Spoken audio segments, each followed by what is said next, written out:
to Suzette's Guilty Pleasures, a chance for you to be a part of the craziness in my head. I'm your host, Suzette. On today's episode, we will be speaking to Trey Anthony, award-winning writer, motivational speaker, and relationship life coach. She is the first Black woman in Canada, guys, Canada, to have a television series on a primetime network. Her work includes the play, The Kink in My Hair, and How Black Mothers Say, I Love You. Trey's life purpose is to empower women to live their best damn lives. Amen.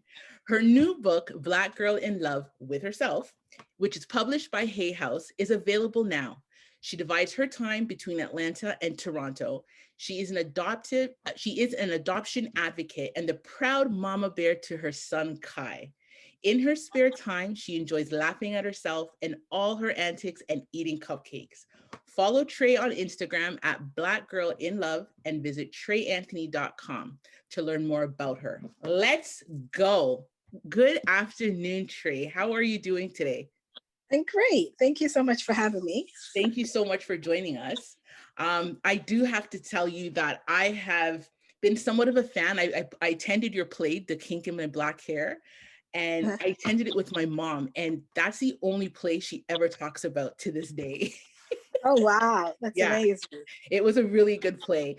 And I know that you turned into a television series, which I loved also, and it's just so empowering, so good to see another Black woman that is like so successful the way that you are. So I'm glad that you're here to talk to us today.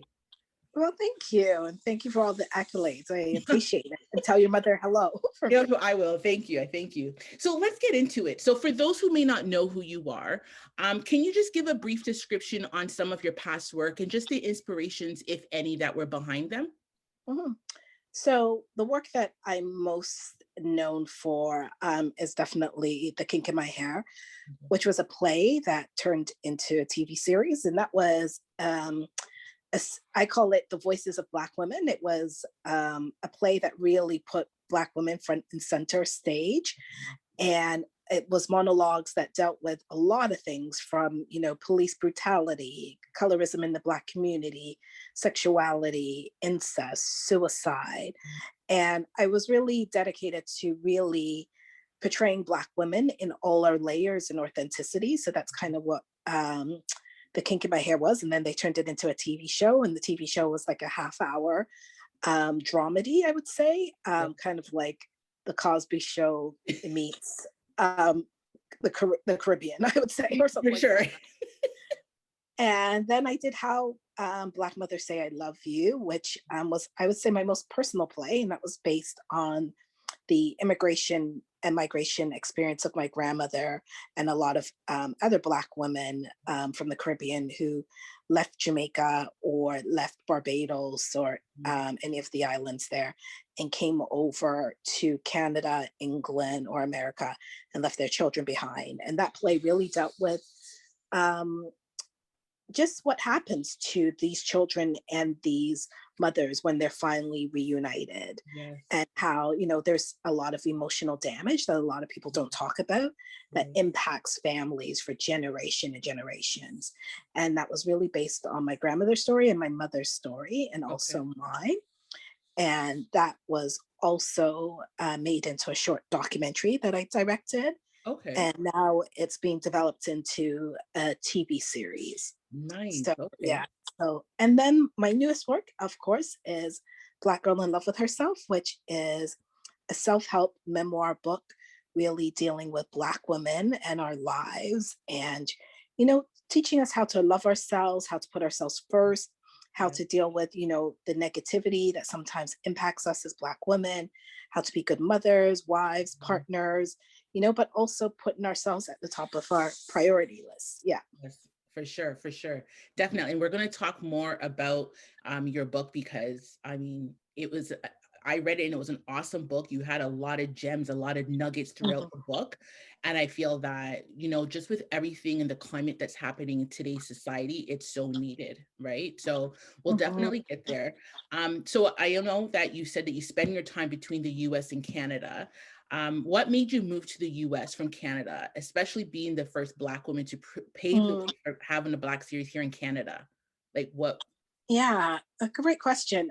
For me, after the TV series ended, I found I had just kind of hit a glass ceiling and there really was nowhere for me to go and do work again. Like I kind of felt like people were like, oh, well, you had a TV show. What more do you want? Right. Like, and now Mhm. that's over. What else? And so I left because I got a playwright residency at Horizon Theater, which was in Atlanta. Okay. And I decided to stay to do that residency. And it was only supposed to be for 3 months.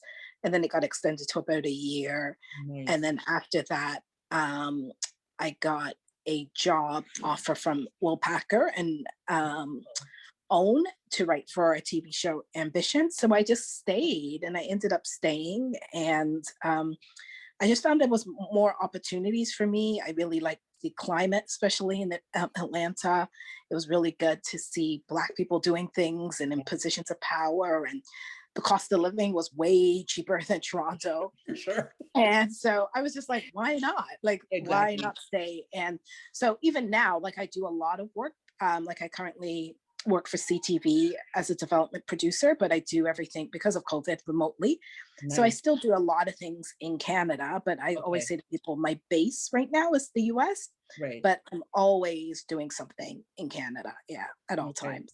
And it's funny that you mentioned about even seeing the way it was in Atlanta and seeing a lot of Black people successful. I tend to hear that a lot too, that Atlanta seems to be that I don't know if I'd say epicenter, but it's like that's where a lot of people are Mhm, able to really bring themselves mhm. out, you know what I mean? And just have that Yeah, success. I've heard that a lot. So it's interesting to hear you even say like that was one of the reasons why yeah. too, right? So Mhm. in just following along the same lines of what you just said, so do you feel that it's harder to make it in this industry of that you are in, like media in Canada versus the US? Is there more opportunities do you find in the US versus in Canada? I think the thing with Canada is I feel we don't take chances on things Mhm. until it's been proven. Right. Okay, So, and especially then if you add the layer then of, oh, well, we're going to be telling stories that are centered around the Black experience, right. Canada gets very nervous about that. Right. Okay, yeah. Whereas I feel with the US, they're more open to taking chances because they want to be the first one to, make claims on someone if they become this big deal. Where Yeah, Canada's kind of like, let me step back and see if yeah, you're going to be a big deal, but right, I'm not going to put my money and my energy and my time and my resources into it until you have proven yourself. right, And so I think that's why we lose a lot of our, biggest and brightest stars. Like if you think about someone like Drake, if right. Drake had stayed in Toronto, do you think Drake would be who he is right now? Right. Yeah, And so he had to go all of the way to the US, get discovered by Lil Wayne. And Lil yeah, Wayne was like, I'm going to bet on him. And now he's become this huge international star. Right. exactly. But that would never have happened if No, he had stayed in Toronto. Right. true. Because we don't bet on our own and we don't put resources into our own in the Yeah, same way that the US does. right. And so that's why sometimes I get a bit disillusioned with Canada. Um, and I think as an artist, I definitely will say to anybody, at the end of the day, it's important for you to, because I find a lot of times when people maybe have just gotten out of school or if they've had one gig in TV or one gig in theater, they're like, oh, I'm going to the US. It doesn't work like that, right? Okay. Like you need to build your resume Right. and then get people interested, right? Okay. People could see that what you've done and then go to the US, Right. right? But I think it's a bit unrealistic for you to say, okay, like I got one thing on my resume and now I'm going to Los Angeles, Good. New York, or Atlanta. Right. Like I went pretty established. And Mhm. so then I was able to get more doors open for me because I already had a track record of, producing my own plays, producing a TV show, Right. acting and writing, all of those things behind me. Then I went to the US. Yeah. Okay. Okay, that's good. And that's a good tip for anybody who might be listening that's thinking the exact same thing. And it's funny because when you mentioned that in Canada, we don't take risks. And I Yeah. remember how in your book you stated that when you were doing the kink in my hair, you wanted to go to the Princess of Wales. And they were like, no, no, no, Yeah. da, da, Hmm. da. And meanwhile, you ended up there making a big, like, production, and everybody was like in love with this play. And it was like, oh, okay, yes, Trey Anthony, right? So when you Yeah. said that, it sort of brought me back to that. And it's very true what you're saying. Like, I do feel that you're right. If Drake was just here, he wouldn't be this international face of the six, right? Yes, exactly. Yeah. Exactly. So that makes sense. Okay, well, let's talk about your book because, as I said, I loved your book. That was one of the best books I've read in a long time. But Thank in you. writing, you're welcome. But in writing this book, like, how was it writing it through the pandemic? Mhm. Like, I have an idea already based on what I read, but I want to hear from you. Like, what was it like writing through the pandemic? You know, it's so funny because so many people have said to me, I can't believe you wrote a book during the pandemic, also going through a breakup, and Right? also being a mother to a brand new baby. And Yes. you did that. And I think it's funny. I keep saying to people, I don't think I would have done it unless it was during the pandemic, Okay. because at that time, I just had so much time on my hands to be Okay. able to do it because all of my shows and gigs and work was being canceled. I Okay. had nowhere to go. I had this brand new baby at home and I needed some kind of creative outlets. And I also had gotten an advance before the pandemic to write the book. So I Oh, knew that I had okay. to write this book. And so for me, and then also too, because I was going through a devastating breakup, it was a way for me to have that healing time. For me, writing became, as it always has been for me, the way that I sort out my emotions, reflect on things. And so for me, people perceived it as very a hard thing to do, but Right. for me it was the one constant thing in my life that was consistent. Like I was just like, okay, this is what I'm going to do Monday through Saturday, is Right. write, you know, for 6 or 7 hours. And it kept me sane during the pandemic Okay. because I just kind of was like, this is the only thing that I feel I have control over, if that makes sense. Like Yes. everything else just felt like I had no control over Yes. anything. And Yes. this was the one thing that I was like, no one can take this away from me. Like Right. all I need is my computer and my imagination, And you're good.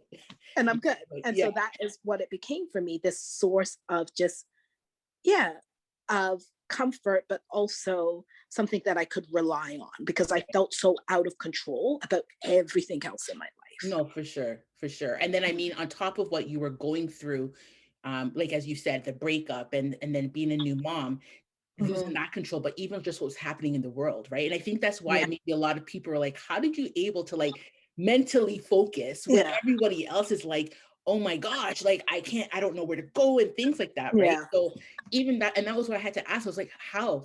But it Yeah. was awesome. What did you learn about yourself throughout? Like I know you said that the book is about, empowering women and letting us know that we have to put ourselves up there. But what did you learn about yourself throughout your journey of writing this book? Like I mentioned in the book, Black Girl in Love with Herself, the biggest thing that I've learned and I did not know was, even with all of the accolades and successes that I had, there still was this little broken little girl who was showing up in Okay. relationships inside of me, who was asking to be picked, who was asking to be loved, who was asking to be chosen. And I didn't have faith in my own ability to love myself properly. So I gave that job over to someone else, right? And I constantly picked people who were not emotionally available to me Mhm. to love me in the way that I needed to be loved. And yet I continue to pick the same person over and over again, quite, and it wasn't until the last relationship where it was just so devastating when my partner walked out on me that I was like, wait a second, now this person has walked out. This person who I've given over the job to love me is no longer here. And so now I feel like I'm not lovable. And I Right. was like, what does loving you look like? Because Mhm. you can't ask people to love you if you yourself doesn't know what love looks like and Yes, feels like for you. And exactly. so I became very committed in asking those questions. And that is something that I ask women to do in the book, is to dig deep and find out, like, how are you showing up in your own life? How Mhm. are you showing up in relationships? How are you showing up in your family? Mhm. And what messages are you telling yourself, either subconsciously or consciously, about what it means for someone to love you or not love you? Right, Right. right. And so for me, that was the biggest learning lesson for me, was I can no longer give over the job of loving me to someone else. I have to love myself Yes. and let someone walk into my life catching me loving myself, and they Yes. will contribute to loving me, Yes. but they won't be the only person loving me. Yes, Right? yes. And it's funny because as I was reading it, I felt that the sadness is that we have to go through so much and Yeah. such and like so many experiences, like no, I don't want to call it bad because sometimes we learn from those experiences, but we have to go through so many experiences to get to that one point. Right. Yeah. And it's so much to realize because even as I was reading, I was like, oh my gosh, like, yeah. And I think sometimes we feel like we do love ourselves, but we're not realizing that the way that we love ourselves is almost superficial. It's not Yes. deep the way Yes. that you said. You got to dig deep to Got really it. know. You know what I Yeah. mean? So that really helped me. And one thing I loved about your book is the affirmations that you put at the end of each Mm. chapter to really help us to really think, to really, Hmm. dig deep into our minds and to really figure out, these self-love, how to self-love Yeah. ourselves in those ways, right? Which is what I Yeah. love about it. And Yeah. The why did you affirmations do were that? so Sorry. important. Sorry? No, I was gonna say, like, what was like you putting the affirmations, like, why did you do that? Like, why did you add that in there? Yeah, the affirmations for me is something that I had found was really helpful Mhm. in deprogramming myself to the negative voice inside of me. What would be like, oh, you're not lovable, you're stupid, or you're lazy, or you're not a good mom, or nobody's gonna want you again now that you have a child and you're single, like all of those stuff. So I kept saying to myself, if I can believe all of the negative stuff that I'm telling myself, Yeah, what would my life look like if I started to affirm goodness? for Right. sure, And what if I started believing that? for So it sure. was affirmations around saying, I am loved and supported wherever I go. The world opens up to me. I am of value. I am worthy. Wherever I go, people are happy and joyous to see me. And so it was a way for me to give women, the affirmations to really combat all of the negativity that we sometimes say to ourselves, right? Or stuff like with me, there's a chapter on money where I would say, like, my messaging before that was like, oh, I'm not good with money, right? Yes. So I started to affirm, money flows to me abundantly, I'm organized and fruitful, I'm abundant, those kind of things. And it was a way for me to remind myself of, like, how you think is what you will attract. And I'm Yes. a big believer in that. And Yes. so I wanted to make sure each chapter not only gave you questions to ask yourself, but also give you a means for you Mhm. to stop the negative messaging that we play to ourselves over and over again. And sometimes we're not even aware of it, True. but of how we say it and what we do, It's you true. know? It's so true. It's so So true. that, and I think especially as Black women, I Yes. wanted to give us those tools to say, you don't have to believe everything that you think about yourself, Right. right? So Right. let's try think about something different and put a whole different kind of like CD on. Maybe I'm aging myself, but I'm sure we know what CDs are. Yeah, Right? of course. I mean, even your titles, when you had your titles related to a song, I was like, Yeah. I remember. I was Yeah. like jamming in my head.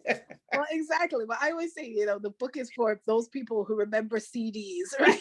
And, who are Mary J. Blige fans, Tupac fans, because I made sure like every single chapter had a playlist, and it Yes. really was my way of showing the love that I had for the 90s, right? Mhm. Of how all of these artists were really symbolic of like a soundtrack to my life, Yes. right? And I think every single woman remembers where you were when you heard Real Love by Yes. Mary J. Blige, Yeah. or No More Drama, Yeah. right? So Joel I was kind of like, Motley, I yeah. want people to read these chapters and remember that and know how Mary J. Blige really helped us through a lot of things in our lives. Yeah. And she went through her own. But she Just went through her own. she did, and it was crazy. So to answer your question, not to answer your question, to ask a question to what you said, I know you're not a therapist and stuff like that, Yeah. but why do you think that we tend, as Black women, always tend to hold on to the negative and it's instead of grasping more to the positive? Like it's so hard for us to take that positive, but it's easier for us to take the negative. Do you feel like it Mm-hmm. has to do with our childhood? Like, what do you think? I don't know, based on maybe I your think experience. I think for us, you know, it in mainstream media, we have not been praised and valued enough, right? Yes. And I also think, I'm not gonna say all of us, but I know quite a few of us have been raised in households where our mothers are not, you know, doling out praise of, oh, I love you, you're beautiful, you're wonderful, Yeah. come here, let me hug you more. Like most, you know, I can say for my mom was kind of like, okay, let's get this going, Right. right? You know, if I brought, you know, if I brought in a report card and there was a B on it, my mother wouldn't be like, oh, this is good, you got a B plus and 5 A's. She would be like, why is this B here? Right? She Right. would not focus on the A. And Right. I think there's a lot of us who, you know, we have parents who tell us, you got to be twice as good to Yes. get twice as far, Yeah. right?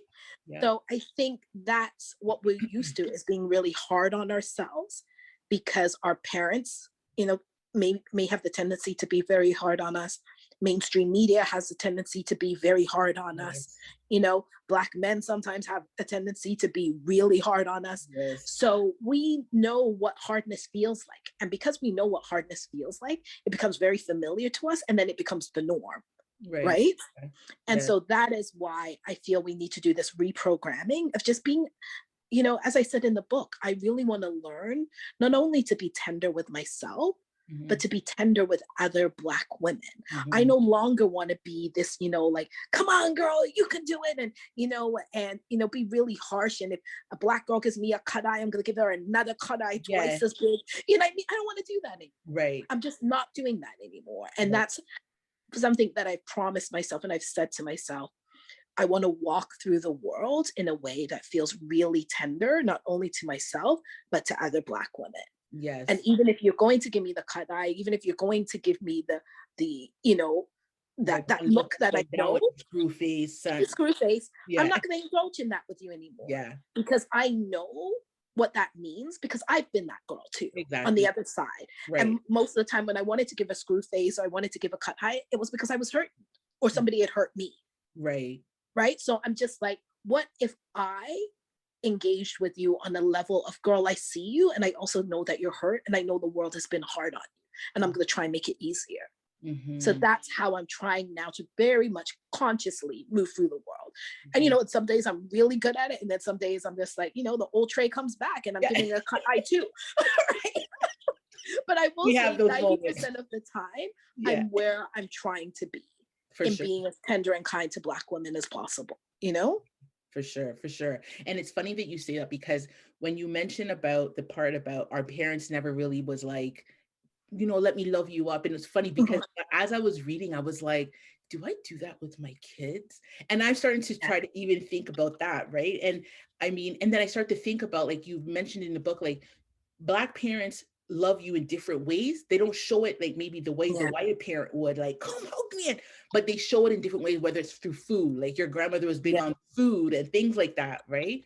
But I want to talk about something in chapter 1 that you had talked about. And it was where you made the comment, my mother knew how to teach me to be strong, but she didn't know how to teach me to feel all my feelings, express them, live with them, acknowledge them, and sit with them. Do you feel that within our community, we're still struggling with that?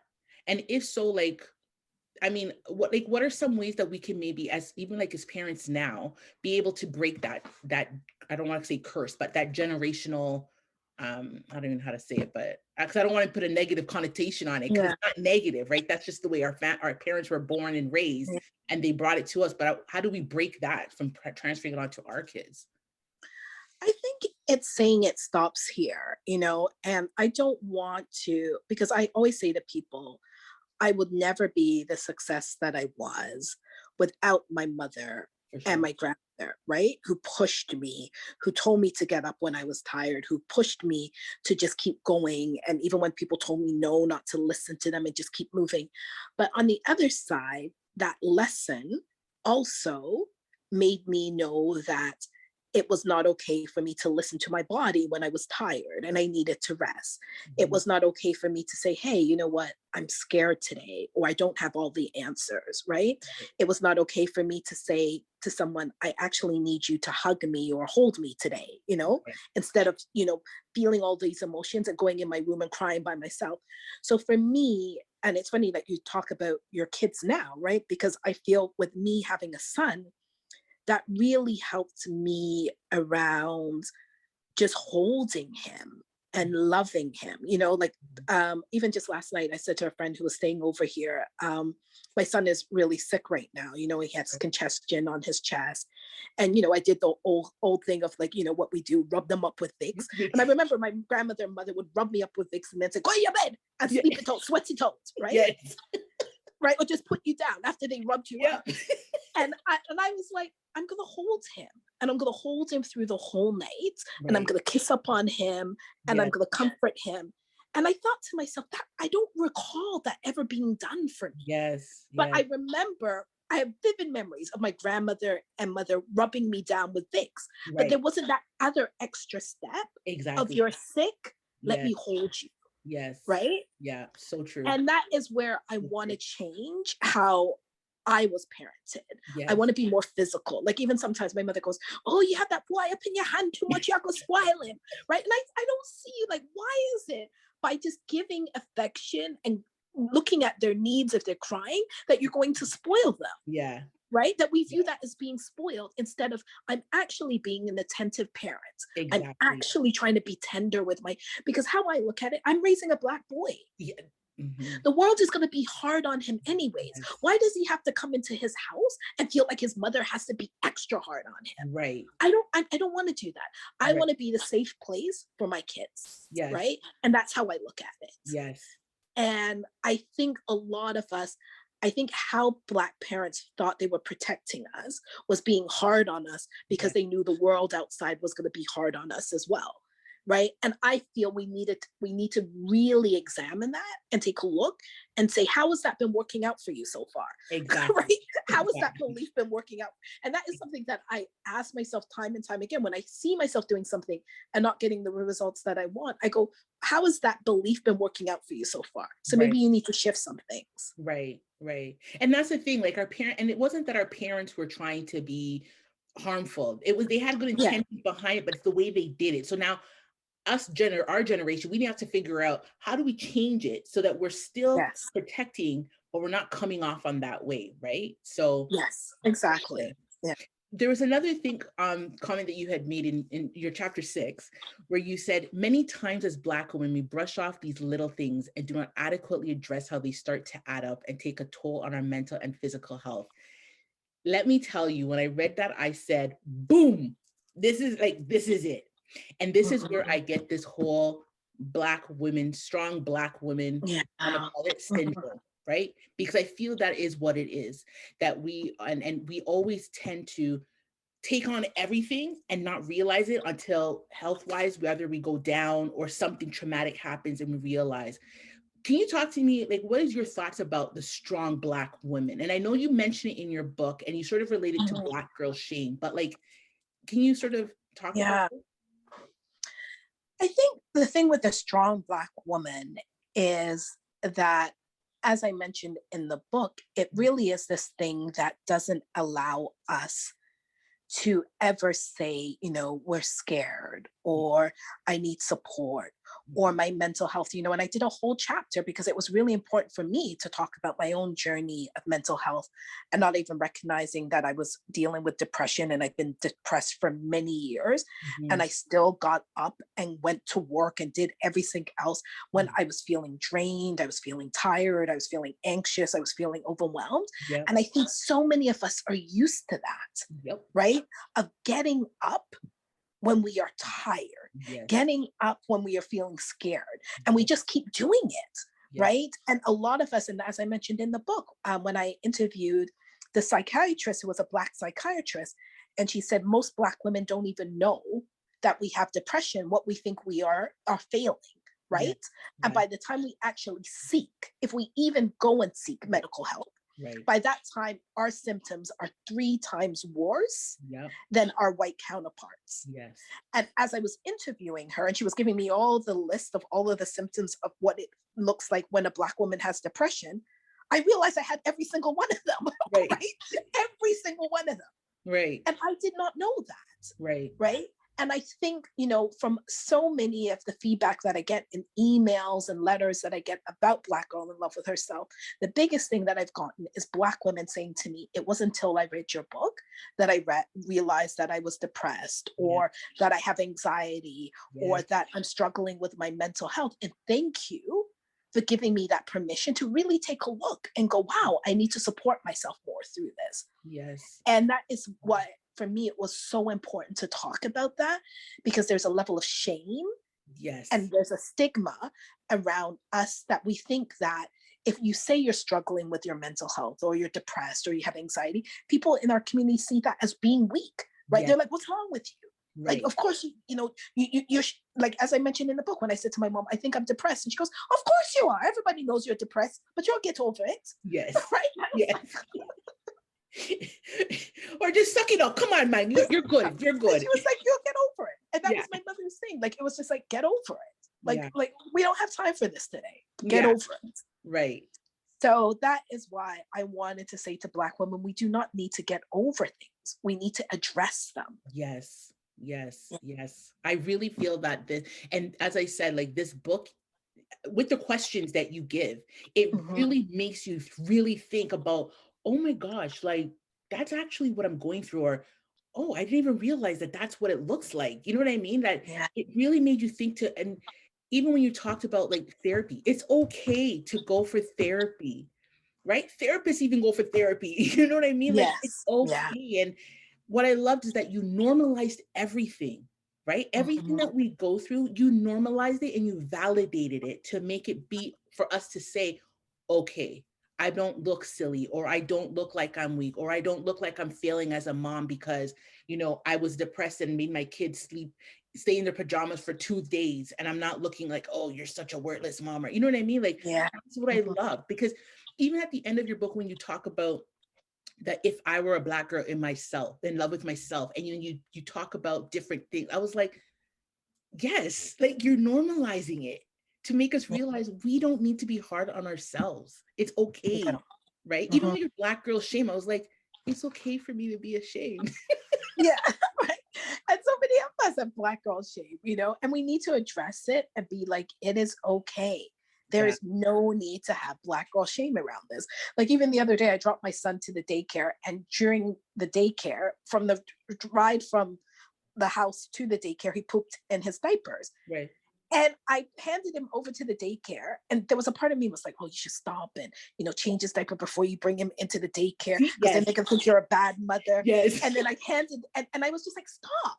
Like, he pooped on the way. It was a 15-minute ride. You are not a bad mother. And so I just handed him over, and I said, oh my God, he pooped in the car. Can you guys deal with that? And that was it. Yeah. And I was like, let it go.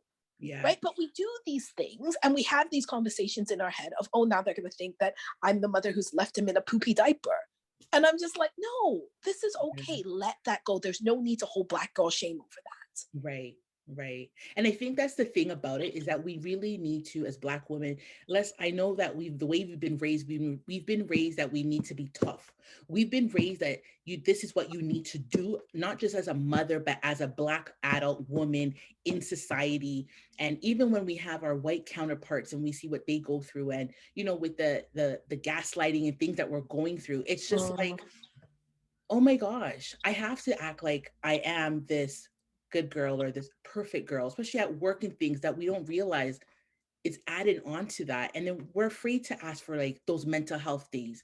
We're afraid to ask for, I need support, I need help. This is what happened to me, but you don't want to say anything because you don't want to look weak. And I feel that with your book, it really helps us to realize, like, it's okay. Like, it really is okay. Exactly. Exactly. And that is really what I wanted Black women to know. We don't have to carry the whole world on our back at all times. We don't have to be superwoman for our friends, our family, our children. It is okay for us to rest. It is okay for us to not have the answers. And it's okay for us to not be perfect. And that is something that I have to remind myself of constantly. And that is something why I really wanted to write the book, because I think we are the only group that people really feel it's okay to shit on us at all times, right?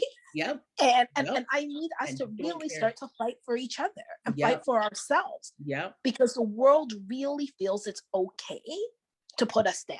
Yep. And anytime we speak up for ourselves, we're labeled difficult, you know, as I Exactly. mentioned in the book, intimidating, Yes. you know, not a team player, all Yes. of these kind of things. Yes. Right? Angry Black people. Or Oh, angry, right? How many times have we heard we're angry? yeah.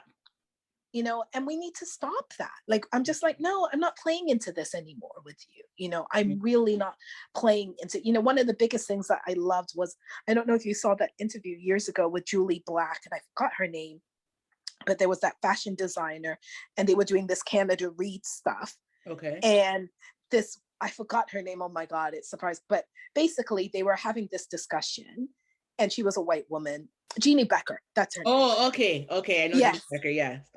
And she said to Julie Black, "Why are you so angry? I feel attacked." And Julie Black was like, "I'm not angry. Like, you need to deal with that. That's your emotion. That's Give that to the altar. But right. I'm not going to manage this for you because Right. I'm not angry. Like, Yes. why would you assume I'm angry?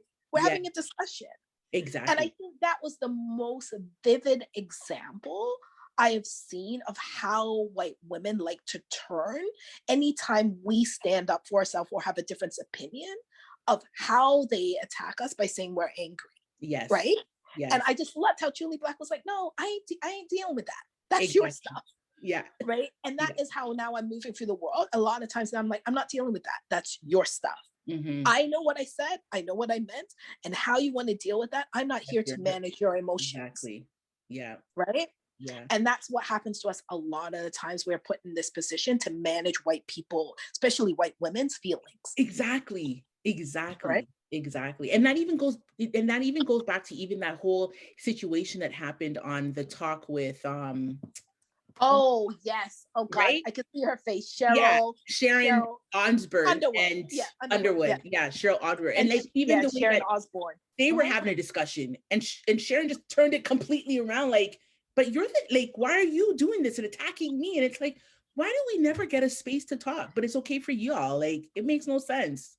So, you know, and so yeah, your book is perfect for that, and to like let us really realize, like, we have to really stand up. You're right, we have to stand up for ourselves, and we do need to stop cutting each other up, because throughout the pandemic, I think that we have seen, like, we already knew it was happening, but I think we've seen it more the way that we are, as you said, shitted on by other, you know, from other groups, right? That we need to now be unified and stand together and protect each other, because no one else is protecting us. No one else is protecting us. And that's why we have to do it for ourselves, and we have to do it for each other, because, you know, they like to pit us against each other. And I'm like, I'm not playing into that anymore. But to me, I know there's room for all of us to exist, and it's okay. And I want to succeed. And I also want to clap for my sister's success as well, you know? And so I think that is something that we need to really just, as I said, just really start to look at the messaging that we have had and been programmed to believe about ourselves and also other Black women. You know, and I talk about it in the book, where I talked about how my grandmother would say, "Oh, you know, you can't trust nobody. Don't trust her. She's jealous of you." Right? So for years, I walked around with this thing of all Black women are jealous of me. And I was like, that's not true, though. That really is not true. But so many Black women wrote to me and go, "Oh my God, my grandmother used to say the same thing to me," or "My mother used to say." So no wonder we have this distrust of each other if that's what we are being told in our household. Exactly. Right? Exactly. So those are the things now, like, that, as I said, how has that belief been working out for you? Right? How has that been working out for you now? Right. So let's try and change that narrative. I don't want to walk around thinking every single Black woman is jealous of me. Right. Right. Right. Yeah. And it's once again, as I said, like, a lot of things that our grandmothers and our moms did for us, they did it with such good intentions. It's just how they did it. It was wrong, man. It was wrong, right? But we wouldn't know that until we're going through our own journey of right. So it creates this level of paranoia, this level of distrust, and this level of conquer and divide amongst us. Yes. Right. Yeah. And that is why I'm saying this is why there's, you know, there tends to be some level of conflict with other Black women in our lives, because we've been programmed not to trust each other. Yeah, for sure. For sure. It's true. It's true. That like this was amazing. Thank you so much. But like, do you have any advice or tips for our listeners, just even just in regards to empowering and self-love of ourselves and what that looks like and what we can do? Like definitely one step I will tell you guys is get her book. But other than that, what else like what other kind of advice? Yes, definitely buy the book. The book is being sold anywhere books are being sold, Amazon, a different book list in Canada, Barnes and Noble in the States, anywhere. So you can buy the book anywhere. Um, I would definitely say, especially if there are Black women listening, is to really start to look at what does self-care look like for you, right? And to make that a priority, right? You know, it's about getting proper rest. It's about asking for support. A friend who's helping me right now with my son said to me yesterday, how can I help you? Right. And I immediately was like, oh, I'm good. I got this. We do that all the right? time. Yes. Right? Yep. And I stopped myself and I said, wait a second. And I said, oh my God. I said, I'm not used to somebody asking me that. And I said, you know what? This is how you can help me. Right. And so that is the other thing, is to ask for help, or when people are asking, are you okay? To admit when you need help and when you need support, right? Yes. Instead of pretending you got it at all times. Right. Yeah. So that is the big thing. Let go of the control, get support. I would also say, try therapy. A lot of us need this uninterrupted hour time for ourselves, right? There's no shame in that, right? Move your body, get outside. Like every single day, that has been one thing that I've been really consistent around is, I always say just 30 minutes, right? Every single day, I need that 30 minutes for myself. Today my son was sick and I popped him in the stroller because he couldn't go to daycare, and I did my 30-minute run with him in the stroller. But that is something that we need to take time for ourselves, right? For sure. And stop being so hard on ourselves. Journaling, meditating, getting support, trying to eat as healthy as possible. All of those things are really important. So that's where I would start. And I think, like I said, to ask yourself, is this true? Like, is this belief true? And that is something that I do constantly every day. When I'm thinking something about either myself or someone, I'm like, hold on a minute. Is this belief true? Or are you making this up? Or is this something that you've been telling yourself over and over again? Right. What's the story that you keep telling yourself about other people and also about yourself? Is this indeed true? Yes. Yeah. Yes. Awesome. That was awesome. Thank you so much. Thank you. Oh, thank you. No, it was good. And as I said, you really got me even thinking and wanting to do a lot of changes in my life. Like, as I said, I always felt like, oh, I'm good. I love myself. What are you talking about? Like, get out of here. But when I read, I was like, oh gosh, I got a lot of work I need to do. So it really brings out a lot that you don't realize how much of an impact we know obviously our childhood has an impact on us, what we go through as teenagers and then as adults, and then our experiences. We all know that it has an impact, but we don't realize how deep that impact has been within us, that it actually does come out in different ways, not realize. Exactly. So, and we need to really look at that and, and change it and make some changes, small changes that lead to big changes. Yeah. Exactly. Especially when we have kids, because we don't want to transfer that onto them.